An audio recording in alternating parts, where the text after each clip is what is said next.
Foi a geometria um dos berços da matemática. As construções geométricas podem esconder segredos inimagináveis. Os gregos tinham obsessão por perfeição. Não entre nenhum ignorante em geometria aqui. Resolver equações passou a significar construir figuras geométricas.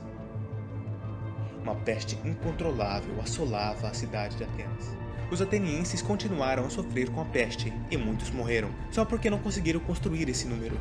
Esse problema ficou conhecido como a duplicação do cubo, ou melhor, o desafio de Delos.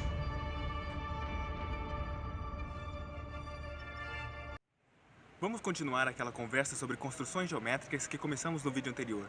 Se você ainda não viu, clique no link da descrição. Vamos solucionar uma equação do segundo grau usando apenas uma régua e um compasso. Vamos lá! Hoje, costumamos escrever uma equação do segundo grau da seguinte maneira: ax² mais bx mais c igual a zero. Para os gregos, porém, elas tinham essa carinha: x² mais b² igual a ax. Essa igualdade tem uma interpretação geométrica muito interessante.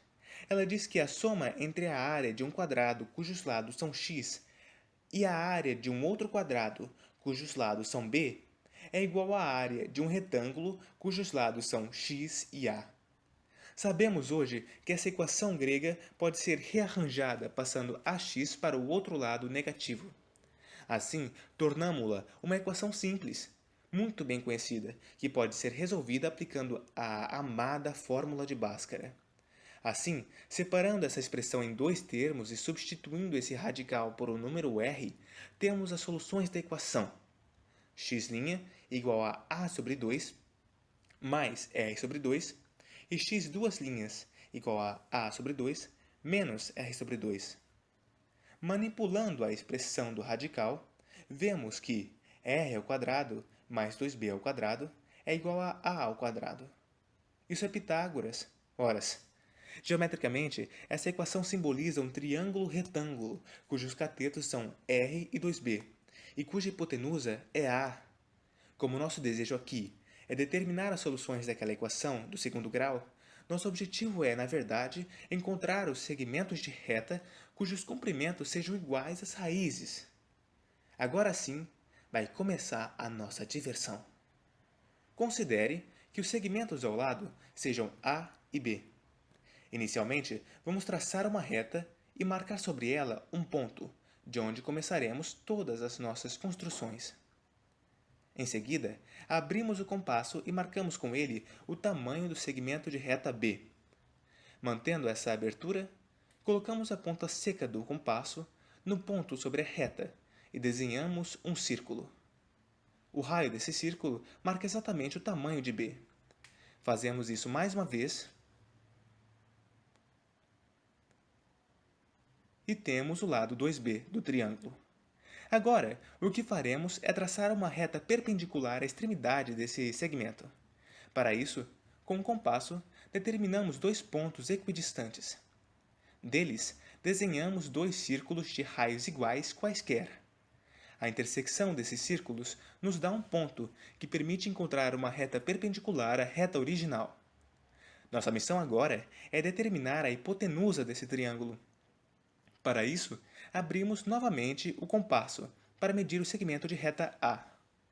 Em seguida, mantendo essa abertura, colocamos a ponta seca do compasso na extremidade do segmento 2B e traçamos um círculo.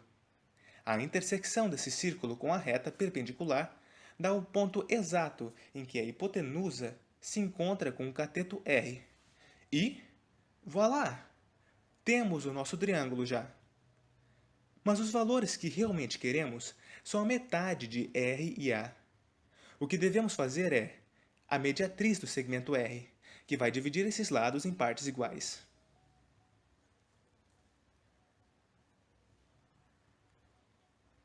Pronto! Agora ficou até chato. Com um compasso, passamos o segmento R sobre 2 para a reta azul. Reorganizando e Eis as nossas respostas. Esse é um procedimento que funciona para as equações quando elas são escritas na maneira grega. A única coisa que varia é a aparência desse triângulo, dependendo dos valores de A e B. Assim, se o segmento de reta A tiver o comprimento de 5 unidades e o segmento de reta B 2 unidades, pela nossa construção, x' é igual a 4 e x duas linhas é igual a 1. Façam as contas.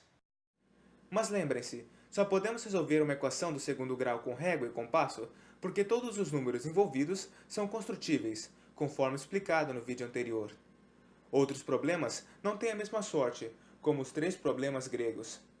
Se você não se lembra quais são esses 3 problemas e o que é um número construtível, veja no meu vídeo anterior. E aí?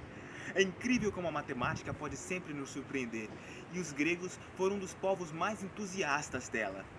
A quadratura do círculo, a trissecção do ângulo e a duplicação do cubo são os 3 problemas gregos insolucionáveis. Mas, apesar do que pode parecer, a incapacidade grega de solucioná-los não se deve à falta de inteligência. Pelo contrário, ela se deve ao rigor ao qual submetiam as suas provas matemáticas.